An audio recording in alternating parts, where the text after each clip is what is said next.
বন্ধুরা, আপনারা জানেন কি গাভী কি অভিশাপ দিয়েছিল, যার কারণে আজ পর্যন্ত সমগ্র নারী জাতিকে সেই অভিশাপ ভোগ করতে হচ্ছে। এতদিন যা এড়ানো যায়নি। কী ছিল সেই অভিশাপ? আসুন তাহলে বন্ধুরা একটা প্রাচীন পৌরাণিক গল্পের মাধ্যমে উত্তর জানি। এক সময়ের কথা, ভগবান শ্রীকৃষ্ণ রাজ সিংহাসনে বসেছিলেন। তখন নারদ মুনি তার কাছে আসেন এবং বলেন, হে প্রভু, আজ আমি মৃত্যুলোকের মানুষের মাঝে ঘুরে বেড়াচ্ছিলাম। তখন একজন মহিলা আমাকে জিজ্ঞাসা করলেন, সত্যযুগে যখন মহিলারা সন্তানের জন্ম দিত, তখন শিশুরা জন্মের সাথে সাথেই হাঁটা শুরু করত, কিন্তু এখন আর হয় না। এমনটা কেন প্রভু? এই প্রশ্নের উত্তর আমার জানা ছিল না, সেই জন্য আপনার কাছে এসেছি। দয়া করে এই প্রশ্নের উত্তর বলুন। তখন শ্রীকৃষ্ণ বলেন, আপনার এই প্রশ্ন সমগ্র মানবজাতির জন্য খুবই গুরুত্বপূর্ণ। আপনি এই প্রশ্নের উত্তর জানতে চাইছেন, তাই আপনাকে একটা প্রাচীন পৌরাণিক কাহিনী বলবো, যার মাধ্যমে আপনার প্রশ্নের উত্তর জানতে পারবেন। কেন মহিলাদের সন্তান জন্মের সাথে সাথে হাঁটতে পারে না? তখন নারদ মুনি বলেন, হে প্রভু, আমি এই গল্পটি সম্পূর্ণ মনোযোগ সহকারে ধ্যানপূর্বক শ্রবণ করব। আপনি কৃপা করে বলুন।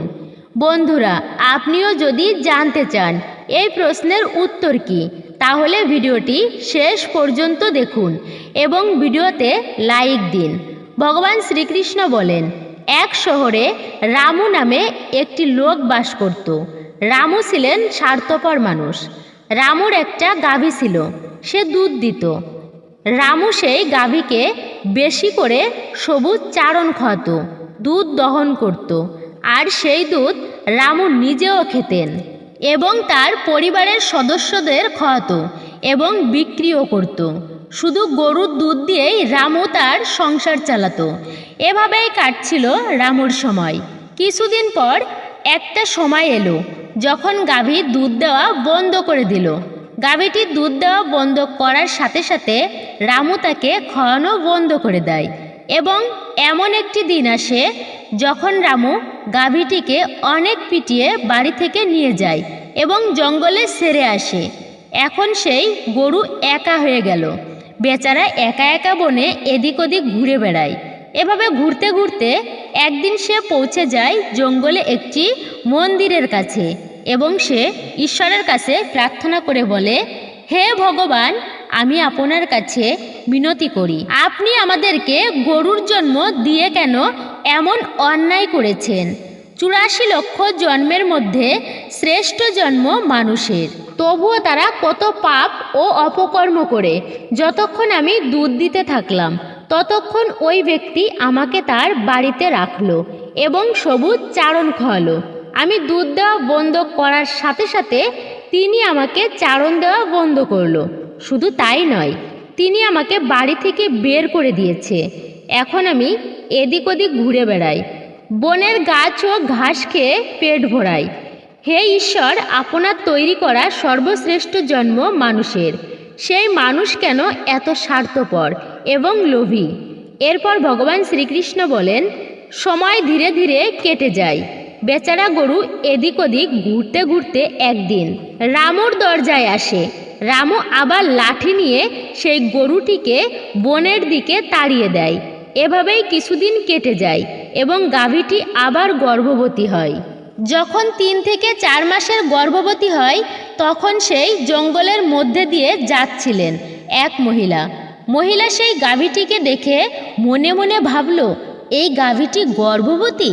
আমি এক কাজ করি, আমি এই গাভীটিকে বাড়িতে নিয়ে যাই। তার বাছুর হলে এই গাভীটি আমাকে দুধ দেওয়া শুরু করবে। তারপর আমি নিজে এর দুধ পান করব এবং আমার পরিবারের সদস্যদের খাওয়াবো এবং বিক্রিও করব। এই বলে মহিলা তার স্বামীকে ডাকতে গেল গরুটি ধরার জন্য। কিন্তু সে যখন তার স্বামীকে নিয়ে সেখানে উপস্থিত হয়, ততক্ষণে গরুটি সেখান থেকে চলে যায়।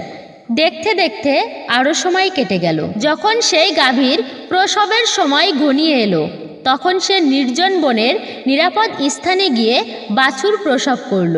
প্রসবের কিছু সময় পর সেই মহিলা ঘাস কাটতে একই বনে গিয়েছিল। সে দূর থেকে দেখল একটি গাভী তার বাচ্চা প্রসব করেছে। তখন ভদ্রমহিলা তার কাছে গিয়ে গাভীর দিকে মনোযোগ দিয়ে দেখে বললেন, আরে এটা তো সেই গাভীটা, ইতোমধ্যে বাছুর প্রসব করেছে। এবার মহিলাটি মনে মনে ভাবল, এখন আমি অবশ্যই এই গাভীটিকে ধরে আমার বাড়িতে নিয়ে যাব। মহিলাটি যখন এই কথা ভাবছিল, ঠিক সেই মুহূর্তে গাভীটি বলল, বোন, আজ আমাদের একটি উপকার করো। আমার সন্তানের সবে জন্ম হয়েছে, সে হাঁটতে পারে না। তুমি যদি তাকে তুলে আমার কাঁধে রাখো, আমি আমার সন্তানকে নিয়ে নিরাপদ স্থানে চলে যাব, কারণ আমার সন্তান 8 মাস পর হাঁটতে পারবে। এরপর ভগবান শ্রীকৃষ্ণ নারদ মুনিকে বলেন, মহর্ষি নারদ, আগে এমনটা ছিল না।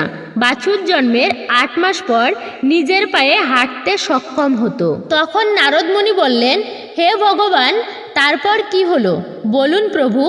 তখন ভগবান শ্রীকৃষ্ণ বলেন, গাভীর এই কথা শোনা মাত্রই সেই মহিলা উচ্চস্বরে হাসতে লাগলেন এবং বললেন, তোমার সন্তান নোংরা হয়ে পড়ে আছে, আমি কেন তোমার সন্তানকে তুলে তোমার কাঁধে রাখব? আমি কেন তোমার উপর দয়া করব? এই বলে সেই মহিলা গাভীকে নিয়ে মজা করতে করতে সেখান থেকে চলে যায়। সেই সময় গাভীটি ছিল নিরুপায়, সে তার সন্তানকে তুলতে পারেনি। তাই সেই মুহূর্তে গাভীটি অনেক দুঃখ পেয়ে তাকে অভিশাপ দেয়। অভিশাপ দিতে গিয়ে বলল, আজ যাও, এখন তোমাদের সন্তান জন্মের পরই হাঁটা শুরু করে, কিন্তু আজ আমি তোমাদেরকে অভিশাপ দিচ্ছি, এবার থেকে তোমাদের সন্তান জন্মের 8 মাস পরেই পায়ে হাঁটতে পারবে। আর আমার সন্তান যে আজ হাঁটতে পারছে না, আজকের পর জন্মের সাথে সাথেই সে তার পায়ে হাঁটতে পারবে। এরপর ভগবান শ্রীকৃষ্ণ বলেন, হে নারদ মুনি, গরুর এই অভিশাপের কারণে আজ মহিলাদের সন্তান জন্মের সাথে সাথে তাদের পায়ে হাঁটতে পারে না। সত্যযুগে সুখদেব গোস্বামী জন্মের পরপরই নিজের পায়ে হাঁটা শুরু করেছিলেন, আর বেদব্যাস তিনিও জন্মের পরপরই নিজের পায়ে হাঁটা শুরু করেছিল। এটা ছিল সত্যযুগের কথা, কিন্তু কলিযুগে তার হয় না। কলিযুগে জন্মের পর শিশু নিজের পায়ে হাঁটতে কমপক্ষে 9 থেকে 10 মাস সময় লাগে। এর কারণ হলো গরু সমগ্র স্ত্রী জাতিকে অভিশাপ দিয়েছিল। সেই দিন থেকে সমস্ত মহিলার সন্তান জন্মের সাথে সাথে হাঁটতে পারার প্রক্রিয়াটি থেমে যায়। গরুর অভিশাপের কারণেই শিশু জন্মের 9 থেকে 10 মাস পরই পায়ে দাঁড়াতে সক্ষম হয় এবং বাছুর একই দিন থেকেই নিজের পায়ে দাঁড়াতে সক্ষম হয়। তাই কারোর আত্মাকে কষ্ট দেওয়া উচিত নয়। এটাই সনাতন ধর্মের সবচেয়ে বড় ধর্ম। বন্ধুরা, অন্যের দুঃখে দুঃখী হওয়া এবং অন্যের আশীর্বাদ অর্জন করাই সবচেয়ে বড় ধর্ম। তাই আমাদের উচিত অসহায় পশু পাখিদের সাহায্য করা। গরুর অভিশাপের কারণেই যত পশু পাখি আছে তাদের সন্তান জন্মের পরপরই হাঁটা শুরু করে, কিন্তু এর ফলে নারীর শিশুদের উপর এমন বিরূপ প্রভাব পড়ে যে জন্মের পরে নারীর সন্তানরা হাঁটতে পারে না। একজন নারীর ভুলের কারণে সমগ্র নারী জাতি এখনও সেই অভিশাপের ফল ভোগ করছে। বন্ধুরা, এই তথ্যটি আপনাদের কেমন লাগলো তা কমেন্ট করে অবশ্যই জানাবেন। তার সাথে কমেন্টে লিখুন জয় শ্রীকৃষ্ণ।